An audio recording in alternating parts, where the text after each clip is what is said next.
बच्चों, आज प्रकाश की एक ऐसी कहानी सुनते हैं जिसमें प्रकाश हवा से निकलकर कांच में जाता है और भाई साहब की चाल ही बदल जाती है। देखिए, ये है हमारी आपतित किरण जो बड़े आराम से हवा में सीधी चली आ रही थी। लेकिन जैसे ही कांच की सीमा पर पहुंची, प्रकाश बोला, अरे भाई, यहां तो माध्यम बदल गया। और बस माध्यम बदलते ही प्रकाश की चाल बदल गई और उसकी दिशा भी बदल सकती है। इसी घटना को कहते हैं प्रकाश का अपवर्तन। अब यहां एक बहुत महत्वपूर्ण चीज है, अभिलंब यानी नॉर्मल। ये कोई प्रकाश की राह में खड़ा पुलिस वाला नहीं है। बस यह सतह पर खींची गई एक काल्पनिक सीधी रेखा है जिसके साथ हम कोणों को मापते हैं। ऊपर वाला कोण है आपतन कोण आय, यानी आपतित किरण और अभिलंब के बीच का कोण, और नीचे वाला है अपवर्तन कोण आ, यानी अपवर्तित किरण और अभिलंब के बीच का कोण। अब ध्यान रखना, जब प्रकाश हवा से कांच में जाता है तो कांच में प्रकाश की चाल कम हो जाती है, इसलिए किरण अभिलंब की ओर मुड़ती है। मतलब प्रकाश भी कह रहा है, भाई कांच में स्पीड कम है, थोड़ा संभल कर चलो। इसलिए याद रखो, हवा से कांच अभिलंब की ओर, और अगर कांच से हवा जाए तो प्रकाश की चाल बढ़ती है और किरण अभिलंब से दूर मुड़ती है। बस बच्चों, प्रकाश का अपवर्तन समझने का सबसे आसान मंत्र है, माध्यम बदला तो चाल बदली और दिशा बदल सकती है। और हां, परीक्षा में प्रकाश को मजाक करने का मौका मत देना। आपतन कोण और अपवर्तन कोण में अभिलंब को भूल गए तो नंबर भी आपसे दूर दूर जा सकते हैं। बच्चों, अब सवाल आता है कि आखिर प्रकाश का अपवर्तन होता ही क्यों है। अब प्रकाश बेचारा हवा में बड़े मजे से दौड़ रहा होता है।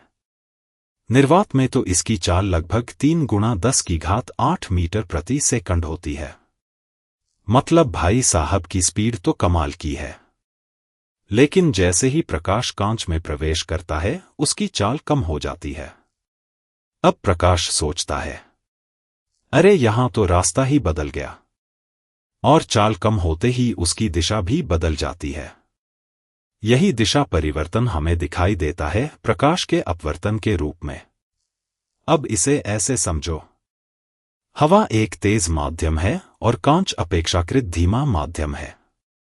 जब प्रकाश तेज माध्यम से धीमे माध्यम में जाता है तो वह अभिलंब की ओर मुड़ता है, यानी प्रकाश कहता है, भाई स्पीड कम हो गई है तो थोड़ा रास्ता भी बदल लेते हैं।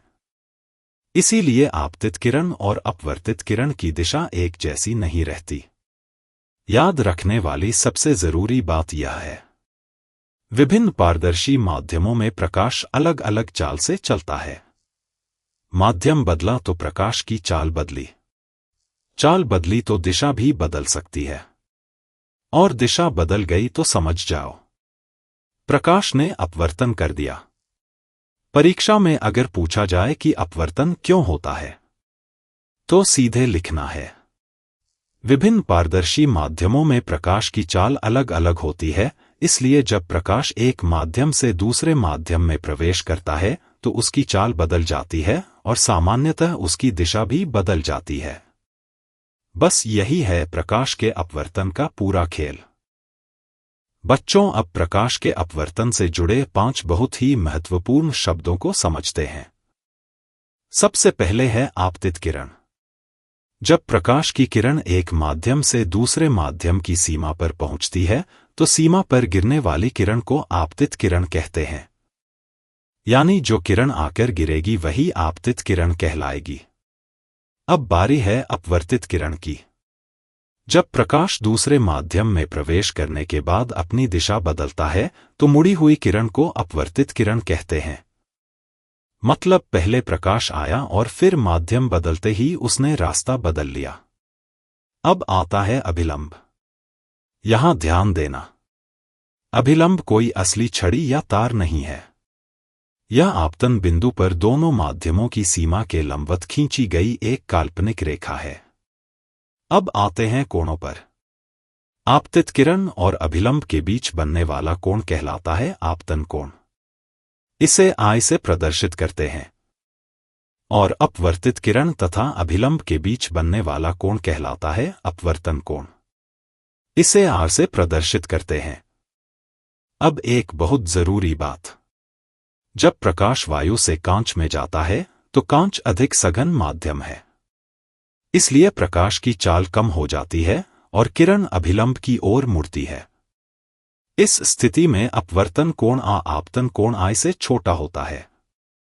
यानी याद रखो, विरल से सघन माध्यम में प्रकाश अभिलंब की ओर और सघन से विरल माध्यम में प्रकाश अभिलंब से दूर। बस इन 5 शब्दों को अच्छे से समझ लो। आपतित किरण, अपवर्तित किरण, अभिलंब, आपतन कोण, अपवर्तन कोण, ये पांचों परीक्षा में बार बार दिखाई देते हैं। इनसे दोस्ती कर लो क्योंकि परीक्षा में नंबर भी इन्हीं के आसपास घूमते रहते हैं। बच्चों, अब प्रकाश के अपवर्तन के 2 बहुत ही महत्वपूर्ण नियम समझते हैं। पहला नियम है कि आपतित किरण, अपवर्तित किरण और आपतन बिंदु पर खींचा गया अभिलंब तीनों एक ही तल में स्थित होते हैं, यानी तीनों की सीट एक ही लाइन में है, कोई भी इधर उधर नहीं जाएगा। अब आते हैं दूसरे नियम पर। इसे कहते हैं स्नेल का नियम। इसमें आपतन कोण और अपवर्तन कोण के बीच एक खास संबंध होता है, sin I बटा sin A बराबर n। यहां I आपतन कोण है, R अपवर्तन कोण है और n अपवर्तनांक है। अब इस सूत्र को देखकर डरने की बिल्कुल जरूरत नहीं है। यह कोई भूत बंगला नहीं है, बस याद रखना है sin I ऊपर, sin A नीचे और दोनों का अनुपात बराबर होता है अपवर्तनांक के। अब समझो असली खेल। जब प्रकाश एक माध्यम से दूसरे माध्यम में जाता है तो उसकी चाल बदलती है, इस कारण उसकी दिशा भी बदल सकती है। और आपतन कोण तथा अपवर्तन कोण का संबंध स्नेल के नियम से बताया जाता है। परीक्षा में अगर पूछा जाए कि अपवर्तन के नियम लिखिए तो सबसे पहले लिखना है आपतित किरण, अपवर्तित किरण और अभिलंब एक ही तल में होते हैं। दूसरा नियम, निश्चित 2 माध्यमों के लिए sin I बटा sin R का मान नियत रहता है। बस बच्चों, पहला नियम कहता है तीनों एक ही तल में। दूसरा नियम कहता है sin I बटा sin A नियत। इतना याद कर लिया तो अपवर्तन के नियम आपके पक्के मित्र बन गए। बच्चों, अब बात करते हैं अपवर्तनांक की। नाम थोड़ा भारी है लेकिन काम बहुत आसान है। अपवर्तनांक हमें बताता है कि किसी माध्यम में प्रकाश की चाल निर्वात की तुलना में कितनी कम हो जाती है। अब इसका सूत्र याद कर लो, n बराबर c बटा v। यहां n है माध्यम का अपवर्तनांक, c है निर्वात में प्रकाश की चाल और v है उस माध्यम में प्रकाश की चाल। निर्वात में प्रकाश की चाल सबसे ज्यादा होती है, लगभग 3 गुणा 10 की घात 8 मीटर प्रति सेकंड। अब जैसे ही प्रकाश पानी में जाता है उसकी चाल कम हो जाती है और कांच में तो और भी कम हो जाती है। मतलब प्रकाश के लिए रास्ता जितना मुश्किल होता गया उसकी स्पीड उतनी ही कम होती गई। इसीलिए पानी का अपवर्तनांक लगभग 1.33 और कांच का लगभग 1.50 माना जाता है। अब एक बहुत मजेदार बात याद रखना, अपवर्तनांक जितना ज्यादा प्रकाश की चाल उतनी कम, यानी ज्यादा अपवर्तनांक मतलब प्रकाश की स्पीड का ज्यादा ब्रेक। जैसे सड़क पर स्पीड ब्रेकर देखकर गाड़ी धीमी हो जाती है, वैसे ही अधिक अपवर्तनांक वाले माध्यम में प्रकाश की चाल कम हो जाती है। और हां, अपवर्तनांक की कोई इकाई नहीं होती, क्योंकि n बराबर c बटा v। ऊपर और नीचे दोनों की इकाई मीटर प्रति सेकंड है, इसलिए इकाइयां कट जाती हैं। परीक्षा में अगर पूछा जाए अपवर्तनांक क्या है तो लिखना है किसी माध्यम का अपवर्तनांक निर्वात में प्रकाश की चाल और उस माध्यम में प्रकाश की चाल के अनुपात के बराबर होता है। और सूत्र है n बराबर c बटा v। बस इतना याद रखो, अपवर्तनांक ज्यादा, प्रकाश की चाल कम। और यही है अपवर्तनांक का पूरा खेल। बच्चों, अब बात करते हैं विरल माध्यम और सघन माध्यम की। नाम सुनकर ऐसा लग रहा है जैसे कोई पहलवानों की कुश्ती होने वाली है, लेकिन मामला बहुत आसान है। सबसे पहले बात करते हैं विरल माध्यम की। जिस माध्यम में प्रकाश की चाल अधिक होती है उसे विरल माध्यम कहते हैं। जैसे हवा। निर्वात में प्रकाश की चाल लगभग 3 गुणा 10⁸ मीटर प्रति सेकंड होती है। मतलब प्रकाश यहां ऐसी स्पीड से दौड़ता है कि बेचारा कोई पकड़ ही नहीं सकता। अब आते हैं सघन माध्यम पर।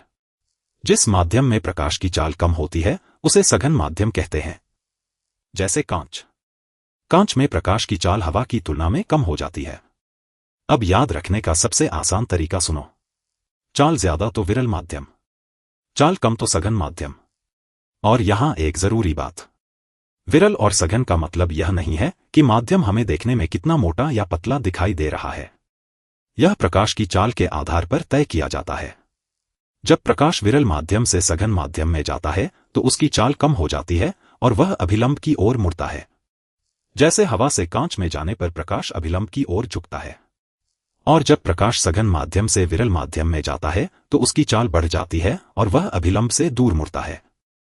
तो बस एक लाइन में याद रखो, चाल ज्यादा तो विरल, चाल कम तो सघन, विरल से सघन तो अभिलंब की ओर, सघन से विरल तो अभिलंब से दूर। अब परीक्षा में अगर यह याद रहा तो नंबर भी आपकी तरफ ऐसे दौड़ेंगे जैसे प्रकाश निर्वात में दौड़ता है। बच्चों, अब देखते हैं कि जब प्रकाश विरल माध्यम से सघन माध्यम में जाता है तो आखिर होता क्या है। मान लो प्रकाश हवा से कांच में जा रहा है। हवा है विरल माध्यम और कांच है सघन माध्यम। अब जैसे ही प्रकाश कांच की सीमा पर पहुंचता है उसकी चाल कम हो जाती है और चाल कम होते ही प्रकाश अपनी दिशा बदल देता है। लेकिन ध्यान से देखना, प्रकाश अभिलंब की ओर मुड़ता है। यानी प्रकाश कह रहा है, भाई कांच में स्पीड कम है तो जरा अभिलंब के पास से निकलते हैं। अब चित्र में आपतन कोण I है और अपवर्तन कोण R है। यहां उदाहरण में आपतन कोण 50 डिग्री है और अपवर्तन कोण 20 डिग्री है। इसलिए साफ दिखाई दे रहा है कि अपवर्तन कोण आपतन कोण से छोटा है, यानी R छोटा है I से। इसे याद रखने का बहुत आसान तरीका है, विरल से सघन, अभिलंब की ओर, और सघन माध्यम में प्रकाश की चाल कम होती है। अब एक छोटा सा उदाहरण लेते हैं। वायु से जल में प्रकाश जाता है। जल वायु की तुलना में सघन माध्यम है, इसलिए प्रकाश जल में प्रवेश करते समय अभिलंब की ओर मुड़ेगा।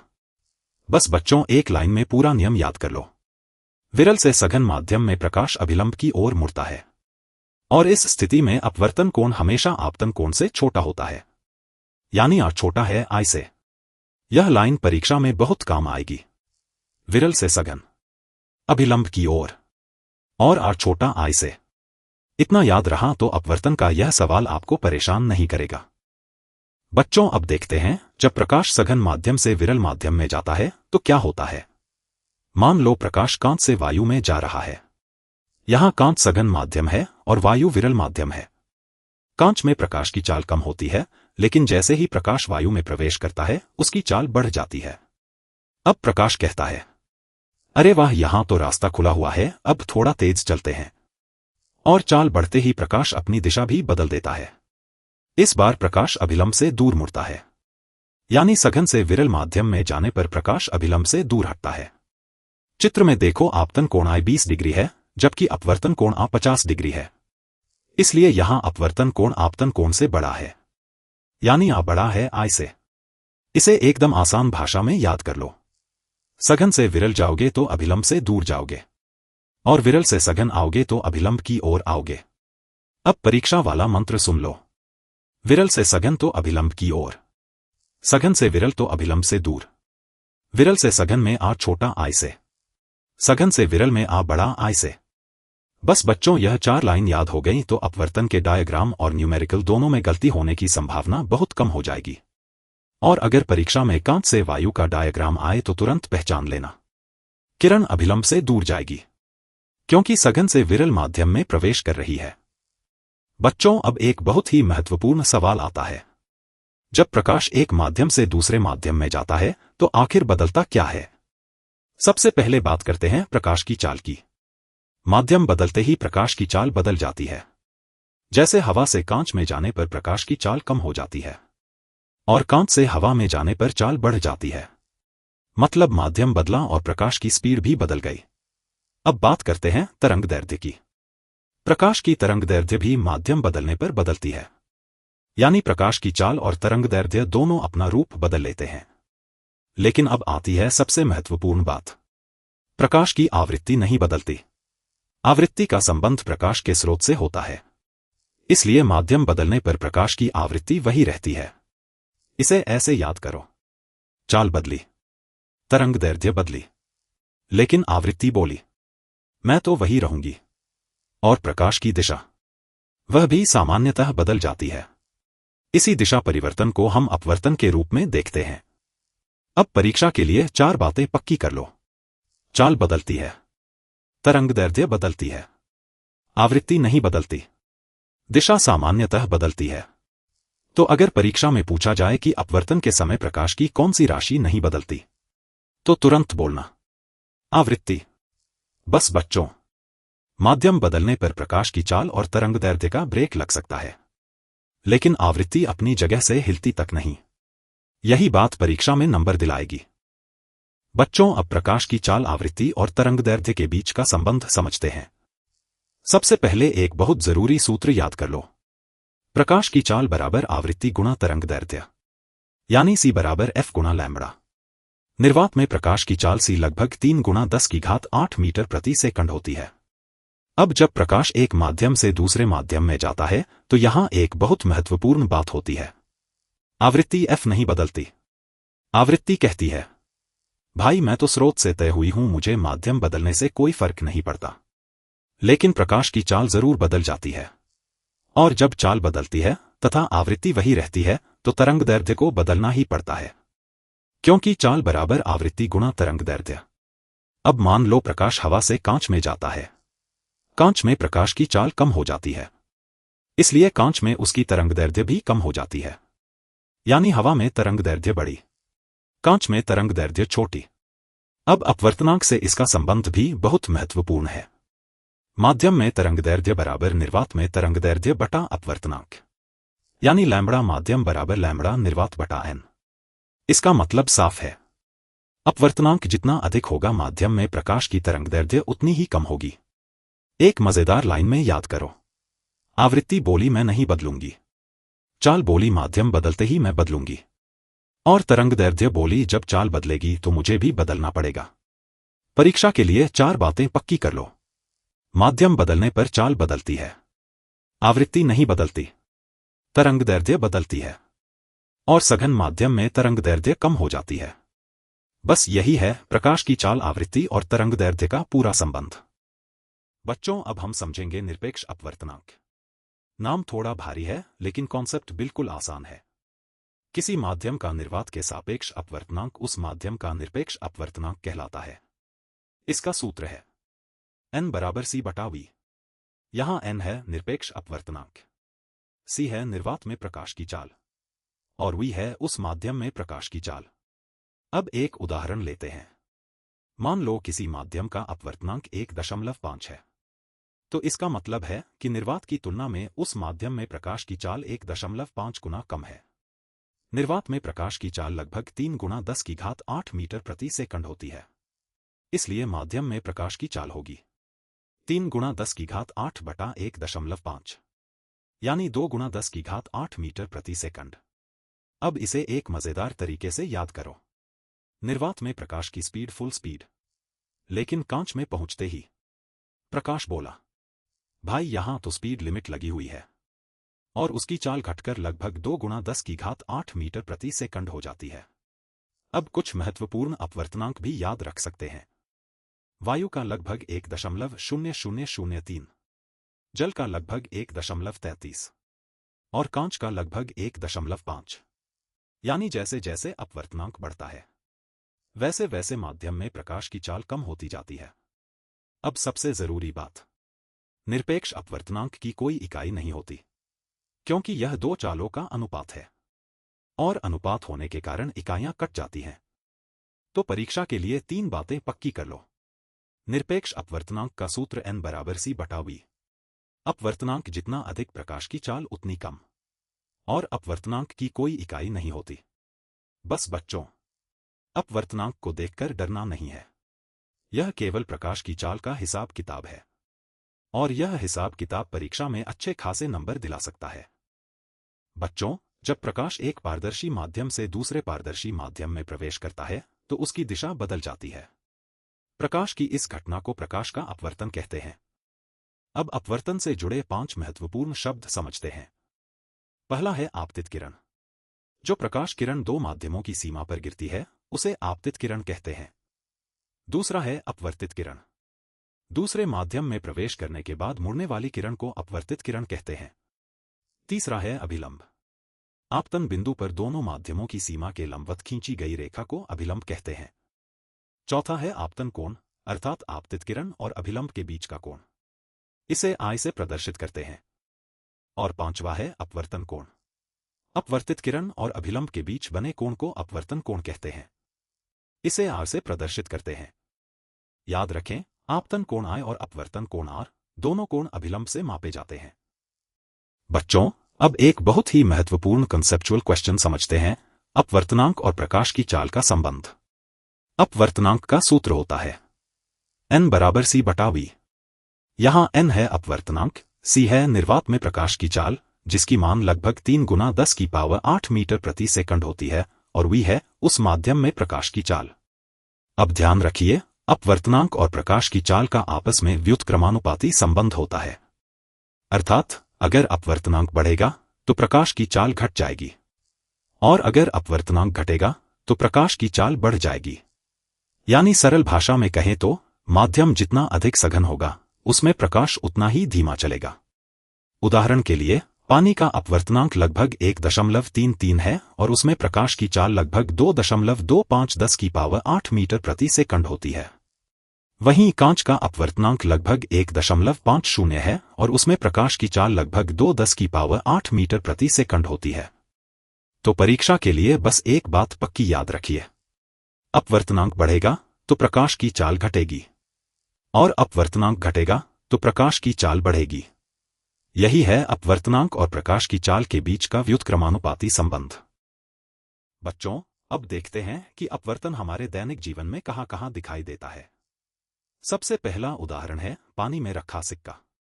पानी में रखा सिक्का हमें अपनी वास्तविक स्थिति से थोड़ा ऊपर उठा हुआ दिखाई देता है। ऐसा प्रकाश के अपवर्तन के कारण होता है। दूसरा उदाहरण है पानी में रखी पेंसिल। पेंसिल हमें पानी की सतह के पास से मुड़ी हुई दिखाई देती है। इसका कारण भी प्रकाश का अपवर्तन है। तीसरा उदाहरण है तालाब। तालाब की वास्तविक गहराई अधिक होती है, लेकिन वह हमें अपनी वास्तविक गहराई से कम दिखाई देता है। चौथा उदाहरण है कांच के गिलास में रखी चम्मच। चम्मच हमें मुड़ी हुई दिखाई देती है, क्योंकि प्रकाश कांच और वायु जैसे अलग अलग माध्यमों से गुजरते समय अपवर्तित होता है। पांचवा उदाहरण है तारों का टिमटिमाना। वायुमंडल की अलग अलग परतों में प्रकाश के अपवर्तन के कारण हमें तारे टिमटिमाते हुए दिखाई देते हैं। छठा उदाहरण है सूर्योदय और सूर्यास्त। वायुमंडलीय अपवर्तन के कारण हमें सूर्य कुछ समय पहले दिखाई देने लगता है और कुछ समय बाद तक दिखाई देता है। और सातवां उदाहरण है लेंस। लेंस भी प्रकाश के अपवर्तन के सिद्धांत पर कार्य करते हैं। तो बच्चों, याद रखिए, जब प्रकाश एक माध्यम से दूसरे माध्यम में जाता है और उसकी दिशा बदल जाती है तो इस घटना को प्रकाश का अपवर्तन कहते हैं। यानी अपवर्तन सिर्फ किताब में नहीं है, बल्कि हमारे रोजमर्रा के जीवन में भी जगह जगह दिखाई देता है। बच्चों, अब एक बहुत ही मजेदार सवाल, पानी में रखा सिक्का हमें ऊपर उठा हुआ क्यों दिखाई देता है? मान लीजिए सिक्का पानी के अंदर रखा है। सिक्के से निकलने वाली प्रकाश किरणें पानी से होकर हवा में आती हैं। यहां ध्यान दीजिए, पानी सघन माध्यम है जबकि हवा विरल माध्यम है। जब प्रकाश सघन माध्यम यानी पानी से विरल माध्यम यानी हवा में जाता है तो वह अभिलंब से दूर मुड़ जाता है। इसे ही प्रकाश का अपवर्तन कहते हैं। अब हमारी आंख इन अपवर्तित किरणों को सीधी रेखा में पीछे की ओर बढ़ी हुई मानती है। इस कारण हमें सिक्का उसकी वास्तविक स्थिति से थोड़ा ऊपर दिखाई देता है। यानी सिक्का वास्तव में ऊपर नहीं आया है, सिर्फ प्रकाश की किरणों ने हमारी आंखों को थोड़ा कंफ्यूज कर दिया है। परीक्षा में याद रखने वाली सबसे जरूरी बात, सघन माध्यम से विरल माध्यम में जाने पर प्रकाश अभिलंब से दूर मुड़ता है। और इसी अपवर्तन के कारण पानी में रखा सिक्का अपनी वास्तविक स्थिति से ऊपर दिखाई देता है। अपवर्तन के न्यूमेरिकल कैसे करें? स्टेप 1। सबसे पहले दिया गया लिखें। प्रश्न में जो मान दिए हैं वो लिखें। जैसे n बराबर 1.5, c बराबर 3 गुना 10 की पावर 8। स्टेप 2।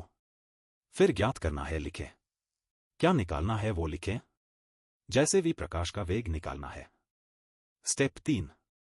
फिर सूत्र लिखें। अपवर्तन का सूत्र लिखें।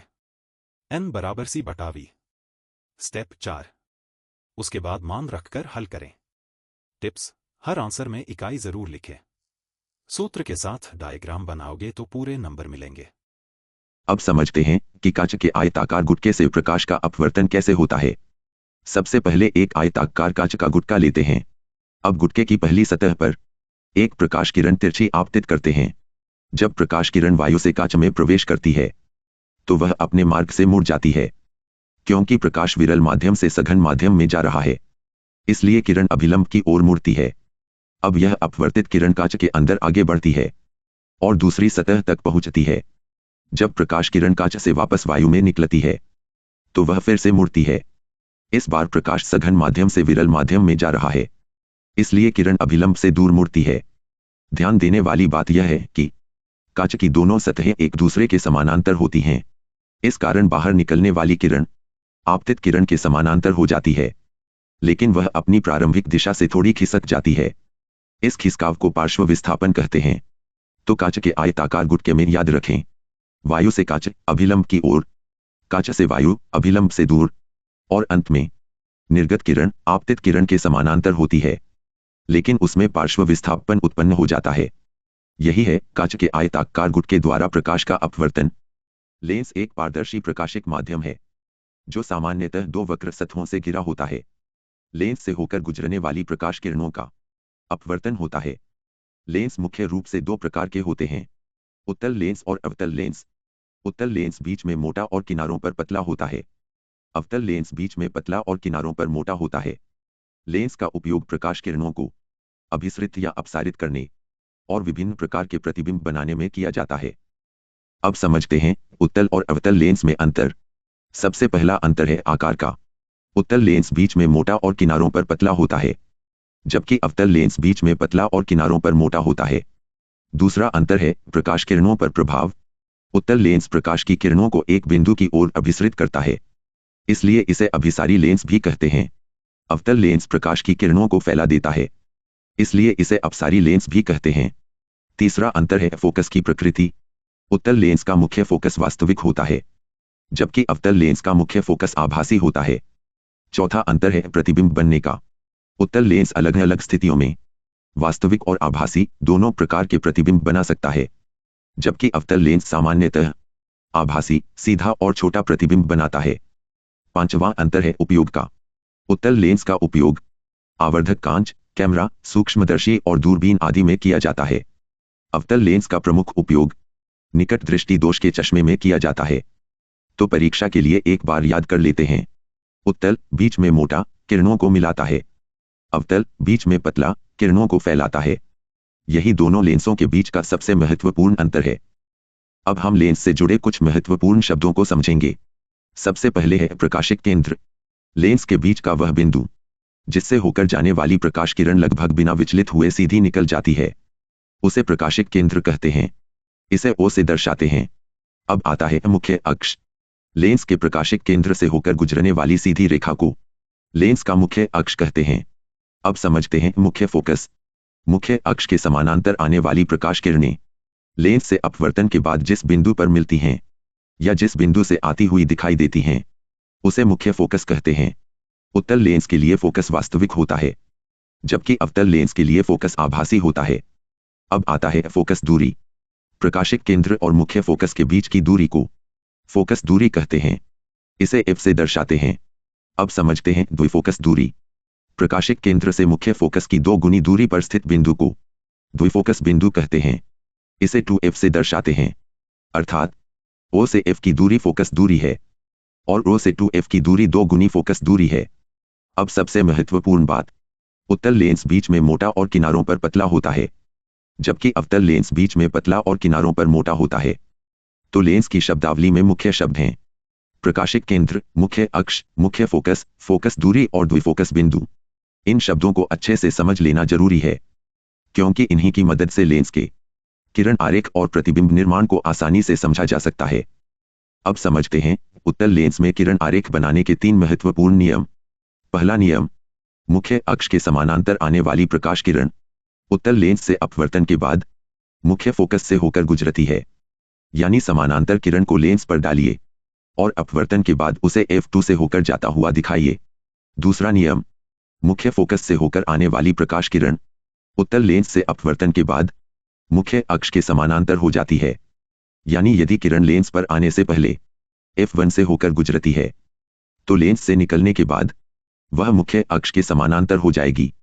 तीसरा नियम, प्रकाशिक केंद्र O से होकर गुजरने वाली प्रकाश किरण उत्तल लेंस से गुजरने के बाद लगभग बिना विचलित हुए सीधी निकल जाती है। अब तीनों नियम एक बार फिर याद कर लेते हैं। पहला, समानांतर किरण अपवर्तन के बाद फोकस से गुजरती है। दूसरा, फोकस से आने वाली किरण अपवर्तन के बाद समानांतर हो जाती है। तीसरा, प्रकाशिक केंद्र से गुजरने वाली किरण लगभग बिना विचलित हुए सीधी निकलती है। इन्हीं 3 नियमों की मदद से उत्तल लेंस की सभी 6 स्थितियों में किरण आरेख बनाकर प्रतिबिंब की स्थिति पता की जाती है। अब समझते हैं अवतल लेंस में किरण आरेख बनाने के 3 महत्वपूर्ण नियम। पहला नियम, मुख्य अक्ष के समानांतर आने वाली प्रकाश किरण अवतल लेंस से अपवर्तन के बाद फैल जाती है। यह किरण ऐसी दिखाई देती है जैसे वह मुख्य फोकस से आ रही हो, इसलिए किरण को पीछे की ओर बढ़ाने पर वह मुख्य फोकस से गुजरती हुई दिखाई देती है। दूसरा नियम, लेंस के प्रकाशिक केंद्र से होकर गुजरने वाली प्रकाश किरण लगभग बिना विचलित हुए सीधी निकल जाती है। यानी इस किरण की दिशा में कोई विशेष परिवर्तन नहीं होता। तीसरा नियम, यदि कोई प्रकाश किरण लेंस के दूसरी ओर स्थित मुख्य फोकस की दिशा में आती है तो अवतल लेंस से अपवर्तन के बाद वह मुख्य अक्ष के समानांतर निकलती है। तो तीनों नियम एक बार फिर याद कर लेते हैं। पहला, समानांतर किरण फोकस से आती हुई दिखाई देती है। दूसरा, प्रकाशिक केंद्र से गुजरने वाली किरण लगभग सीधी निकलती है। तीसरा, फोकस की दिशा में आने वाली किरण अपवर्तन के बाद मुख्य अक्ष के समानांतर हो जाती है। इन्हीं नियमों की मदद से हम अवतल लेंस में किसी भी वस्तु का किरण आरेख बनाकर प्रतिबिंब की स्थिति पता कर सकते हैं। अब देखते हैं जब वस्तु को उत्तल लेंस से अनंत दूरी पर रखा जाता है। जब वस्तु अनंत पर होती है तो वस्तु से आने वाली प्रकाश किरणें लेंस तक मुख्य अक्ष के लगभग समानांतर पहुंचती हैं। अब इन समानांतर किरणों को उत्तल लेंस पर डालते हैं। लेंस से अपवर्तन के बाद सभी किरणें लेंस की दूसरी ओर मुख्य फोकस f2 पर आकर मिलती हैं। जहां किरणें मिलती हैं वहीं प्रतिबिंब बनता है, इसलिए प्रतिबिंब की स्थिति है मुख्य फोकस f2। अब इसकी विशेषताएं याद रखिए। प्रतिबिंब वास्तविक होता है, प्रतिबिंब उल्टा होता है और प्रतिबिंब अत्यंत छोटा यानी लगभग बिंदु के समान होता है। तो परीक्षा के लिए एक लाइन में याद रखें, वस्तु अनंत पर, प्रतिबिंब f2 पर, वास्तविक, उल्टा और अत्यंत छोटा। यही है उत्तल लेंस की पहली महत्वपूर्ण स्थिति। अब देखते हैं जब वस्तु को उत्तल लेंस के 2f1 से बाहर रखा जाता है। सबसे पहले उत्तल लेंस बनाइए। लेंस के बाईं ओर f1 और 2f1 को चिन्हित कीजिए। अब वस्तु को 2f1 से बाहर रखिए। वस्तु के ऊपरी सिरे से पहली किरण मुख्य अक्ष के समानांतर लेंस पर डालते हैं। लेंस से अपवर्तन के बाद यह किरण दूसरी ओर स्थित f2 से होकर गुजरती है। अब दूसरी किरण को वस्तु के ऊपरी सिरे से प्रकाशिक केंद्र O से होकर गुजारते हैं। यह किरण लगभग बिना विचलित हुए सीधी आगे निकल जाती है। अब दोनों अपवर्तित किरणें लेंस की दूसरी ओर f2 और 2f2 के बीच मिलती हैं। जहां दोनों किरणें मिलती हैं वहीं प्रतिबिंब बनता है। इस स्थिति में प्रतिबिंब वास्तविक होता है, प्रतिबिंब उल्टा होता है और प्रतिबिंब वस्तु से छोटा होता है। तो परीक्षा के लिए एक लाइन में याद रखें, वस्तु 2f1 से बाहर, प्रतिबिंब f2 और 2f2 के बीच, वास्तविक, उल्टा और छोटा। यह उत्तल लेंस की दूसरी महत्वपूर्ण स्थिति है। अब देखते हैं जब वस्तु को उत्तल लेंस के 2f1 पर रखा जाता है। सबसे पहले उत्तल लेंस बनाइए। लेंस के बाईं ओर F1 और 2F1 को चिन्हित कीजिए। अब वस्तु को 2F1 पर रखिए। वस्तु के ऊपरी सिरे से पहली किरण मुख्य अक्ष के समानांतर लेंस पर डालते हैं। लेंस से अपवर्तन के बाद यह किरण दूसरी ओर F2 से होकर गुजरती है। अब दूसरी किरण को वस्तु के ऊपरी सिरे से प्रकाशिक केंद्र O से होकर गुजारते हैं। यह किरण लगभग बिना विचलित हुए सीधी आगे निकल जाती है। दोनों अपवर्तित किरणें लेंस की दूसरी ओर 2F2 पर मिलती हैं, इसलिए प्रतिबिंब 2F2 पर बनता है। अब प्रतिबिंब की विशेषताएं याद रखिए। प्रतिबिंब वास्तविक होता है, प्रतिबिंब उल्टा होता है और प्रतिबिंब का आकार वस्तु के बराबर होता है। तो परीक्षा में एक लाइन में याद रखें, वस्तु 2F1 पर, प्रतिबिंब 2F2 पर, वास्तविक, उल्टा और वस्तु के बराबर। अब देखते हैं जब वस्तु को उत्तल लेंस के F1 और 2F1 के बीच रखा जाता है। सबसे पहले उत्तल लेंस बनाइए।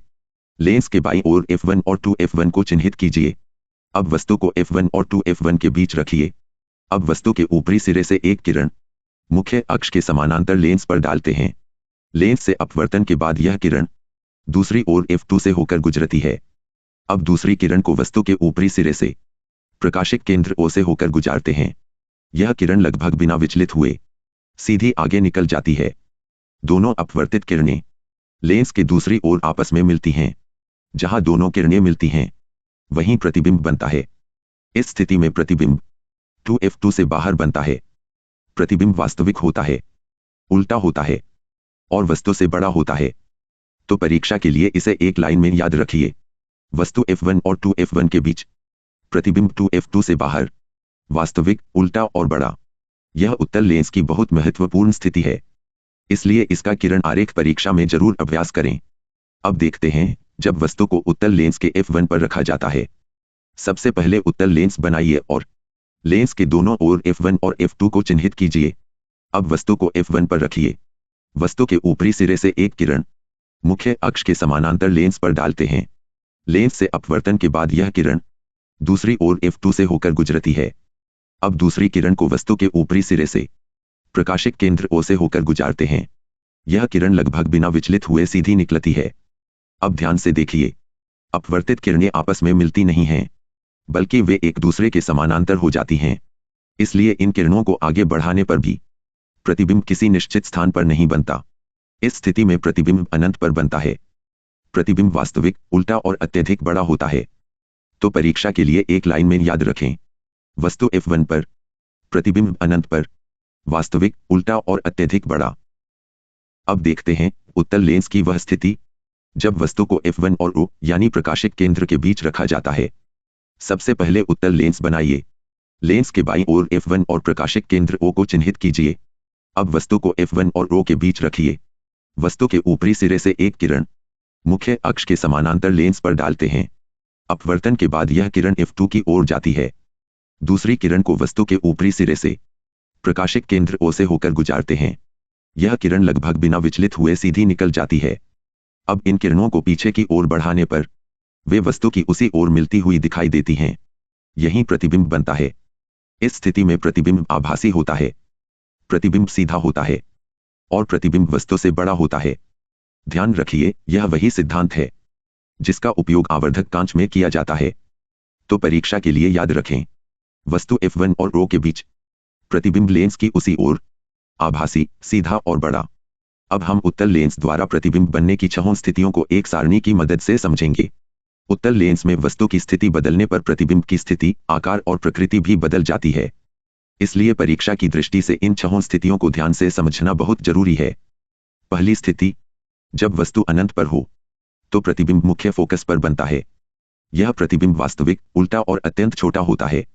दूसरी स्थिति, जब वस्तु 2F1 से बाहर हो तो प्रतिबिंब F2 और 2F2 के बीच बनता है। प्रतिबिंब वास्तविक, उल्टा और छोटा होता है। तीसरी स्थिति, जब वस्तु 2F1 पर रखी जाती है तो प्रतिबिंब भी 2F2 पर बनता है। इस स्थिति में प्रतिबिंब वास्तविक, उल्टा और वस्तु के बराबर आकार का होता है। चौथी स्थिति, जब वस्तु F1 और 2F1 के बीच रखी जाती है तो प्रतिबिंब 2F2 से बाहर बनता है। यह प्रतिबिंब वास्तविक, उल्टा और बड़ा होता है। पांचवीं स्थिति, जब वस्तु F1 पर रखी जाती है तो अपवर्तन के बाद प्रकाश किरणें समानांतर हो जाती हैं, इसलिए प्रतिबिंब अनंत पर बनता है। यह प्रतिबिंब वास्तविक, उल्टा और अत्यंत बड़ा माना जाता है। छठी और अंतिम स्थिति, जब वस्तु प्रकाशिक केंद्र और F1 के बीच रखी जाती है तो प्रतिबिंब लेंस की उसी ओर बनता है जिस ओर वस्तु है। यह प्रतिबिंब आभासी, सीधा और बड़ा होता है। अब इन छहों स्थितियों को एक बार क्रम से याद कर लेते हैं। अनंत, फोकस पर, 2F1 से बाहर, F2 और 2F2 के बीच, 2F1 पर, 2F2 पर, F1 और 2F1 के बीच, 2F2 से बाहर, F1 पर, अनंत पर, और F1 और प्रकाशिक केंद्र के बीच उसी ओर आभासी प्रतिबिंब। इस तरह वस्तु की स्थिति बदलते ही उत्तल लेंस द्वारा बनने वाले प्रतिबिंब की स्थिति, आकार और प्रकृति बदलती है। परीक्षा में किरण आरेख बनाते समय हर स्थिति में वस्तु की सही जगह, मुख्य फोकस और 2F की स्थिति जरूर चिन्हित करें। अब देखते हैं, जब वस्तु अनंत पर रखी हो तो अवतल लेंस से उसका प्रतिबिंब कैसे बनता है। जब वस्तु बहुत दूर यानी अनंत पर होती है तो उससे आने वाली प्रकाश किरणें लेंस तक मुख्य अक्ष के लगभग समानांतर पहुंचती हैं। अब इन समानांतर किरणों को अवतल लेंस पर डालते हैं। अवतल लेंस से अपवर्तन के बाद ये किरणें आपस में फैल जाती हैं। अब इन अपवर्तित किरणों को पीछे की ओर बढ़ाते हैं। पीछे की ओर बढ़ाने पर ये किरणें प्रकाशिक केंद्र और फोकस के बीच किसी बिंदु से आती हुई दिखाई देती हैं। इसलिए प्रतिबिंब लेंस के उसी ओर, प्रकाशिक केंद्र और फोकस के बीच बनता है। अब देखते हैं कि जब वस्तु को अवतल लेंस के F1 और 2F1 के बीच रखा जाता है तो उसका प्रतिबिंब कैसा बनता है। सबसे पहले लेंस का प्रकाशिक केंद्र बनाइए। लेंस के बाईं ओर F1 और 2F1 को चिन्हित कीजिए। अब वस्तु को F1 और 2F1 के बीच रखिए। किरण आरेख बनाने के लिए वस्तु के ऊपरी सिरे से 2 किरणें लेते हैं। पहली किरण को मुख्य अक्ष के समानांतर लेंस पर डालते हैं। अवतल लेंस से अपवर्तन के बाद यह किरण फैल जाती है। अब इस अपवर्तित किरण को पीछे की ओर बढ़ाकर देखें। यह किरण ऐसी दिखाई देती है जैसे वह F1 से आ रही हो। दूसरी किरण वस्तु के ऊपरी सिरे से लेंस के प्रकाशिक केंद्र से होकर गुजारते हैं। प्रकाशिक केंद्र से गुजरने वाली किरण लगभग बिना विचलित हुए सीधी निकल जाती है। अब ध्यान से देखिए, अपवर्तित किरणें वास्तव में आपस में नहीं मिलती, लेकिन पीछे की ओर बढ़ाने पर उनकी आभासी किरणें मिलती हुई दिखाई देती हैं। यही वस्तु का आभासी प्रतिबिंब बनता है। इस प्रतिबिंब की मुख्य विशेषताएं याद रखिए। प्रतिबिंब आभासी होता है, प्रतिबिंब सीधा होता है, प्रतिबिंब वस्तु से छोटा होता है, और प्रतिबिंब लेंस और F1 के बीच बनता है। यानी अवतल लेंस में वस्तु को F1 और 2F1 के बीच कहीं भी रखें, प्रतिबिंब हमेशा लेंस और F1 के बीच आभासी, सीधा और छोटा बनता है। परीक्षा में इसे याद रखने का आसान तरीका है। अवतल लेंस, प्रतिबिंब हमेशा आभासी, सीधा और छोटा। अब समझते हैं लेंस सूत्र को। लेंस सूत्र की मदद से हम किसी लेंस में वस्तु की दूरी, प्रतिबिंब की दूरी और फोकस दूरी के बीच संबंध पता कर सकते हैं। लेंस सूत्र है 1/F बराबर 1/V घटा 1/U। यहाँ F है लेंस की फोकस दूरी, V है प्रतिबिंब की दूरी और U है वस्तु की दूरी। अब सबसे जरूरी बात है, लेंस के सवाल हल करते समय हमें चिन्ह परंपरा यानी साइन कन्वेंशन का ध्यान रखना होता है। लेंस के लिए सभी दूरियां प्रकाशिक केंद्र से मापी जाती हैं। कार्तीय चिन्ह परंपरा के अनुसार प्रकाश जिस दिशा में जाता है उस दिशा की दूरी धनात्मक मानी जाती है और प्रकाश की विपरीत दिशा की दूरी ऋणात्मक मानी जाती है। अब किसी भी न्यूमेरिकल को हल करने का आसान तरीका याद रखिए। सबसे पहले दिए गए मान लिखिए, फिर सही चिन्ह लगाइए। इसके बाद लेंस सूत्र में मान रखिए और अंत में प्राप्त उत्तर की इकाई जरूर लिखिए। याद रखने वाला मुख्य सूत्र है 1/F बराबर 1/V माइनस 1/U। यही है लेंस का सूत्र, जो परीक्षा में लेंस से जुड़े न्यूमेरिकल हल करने में सबसे ज्यादा काम आता है। अब समझते हैं लेंस के आवर्धन को। आवर्धन का सरल अर्थ है लेंस द्वारा बने प्रतिबिंब का आकार वस्तु के आकार की तुलना में कितना है। आवर्धन को m से दर्शाया जाता है। लेंस के लिए आवर्धन का सूत्र है m बराबर V/U। यहाँ m आवर्धन, V प्रतिबिंब की दूरी, U वस्तु की दूरी। अब इसे आसान भाषा में समझिए। अगर आवर्धन का मान 1 से अधिक है तो प्रतिबिंब वस्तु से बड़ा बनेगा। अगर आवर्धन का मान 1 से कम है तो प्रतिबिंब वस्तु से छोटा बनेगा। और अगर आवर्धन का मान 1 है तो प्रतिबिंब का आकार वस्तु के बराबर होगा। अब एक बहुत जरूरी बात, अगर आवर्धन धनात्मक है तो प्रतिबिंब सीधा होता है और अगर आवर्धन ऋणात्मक है तो प्रतिबिंब उल्टा होता है। इसलिए परीक्षा में आवर्धन से जुड़े प्रश्न में सबसे पहले वस्तु की दूरी और प्रतिबिंब की दूरी पहचानिए, फिर सूत्र लगाइए m बराबर V/U और प्राप्त मान से यह भी बताइए कि प्रतिबिंब बड़ा है, छोटा है या वस्तु के बराबर है। और सीधा है या उल्टा। बस आवर्धन की यही छोटी सी बात परीक्षा के सवालों में बहुत काम आती है। अब समझते हैं लेंस की शक्ति। लेंस की शक्ति का मतलब है कि लेंस प्रकाश की किरणों को कितना मोड़ सकता है। लेंस की शक्ति को P से दर्शाते हैं। लेंस की शक्ति का फॉर्मूला है P1 डिवाइडेड बाई F।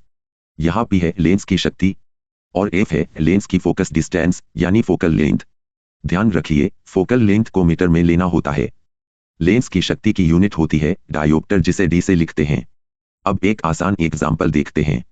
मान लीजिए किसी लेंस की फोकल लेंथ है 50 सेंटीमीटर। सबसे पहले सेंटीमीटर को मीटर में बदलेंगे। 50 सेंटीमीटर बराबर 0.5 मीटर। अब फॉर्मूला लगाएंगे P बराबर 1 डिवाइडेड बाई 0.5। इसलिए P बराबर +2D, यानी इस लेंस की शक्ति +2D IOPTER है। एक जरूरी बात और याद रखिए, कॉन्वेक्स लेंस की पावर हमेशा पॉजिटिव होती है और कॉन्केव लेंस की पावर हमेशा नेगेटिव होती है। तो एग्जाम में 3 बातें जरूर याद रखें। P बराबर 1 डिवाइडेड बाई F। F को मीटर में लेना है और पावर की यूनिट है डायोप्टर यानी D। बस इन 3 बातों को याद रख लिया तो लेंस की पावर के आंकिक प्रश्न आसान हो जाएंगे। अब बात करते हैं लेंस के कुछ महत्वपूर्ण उपयोगों की। सबसे पहला उपयोग है चश्मे में। हमारी आंखों में जब दूर या पास की वस्तुएं साफ दिखाई नहीं देती तो उचित लेंस वाले चश्मे का उपयोग किया जाता है। दूसरा महत्वपूर्ण उपयोग है कैमरे में।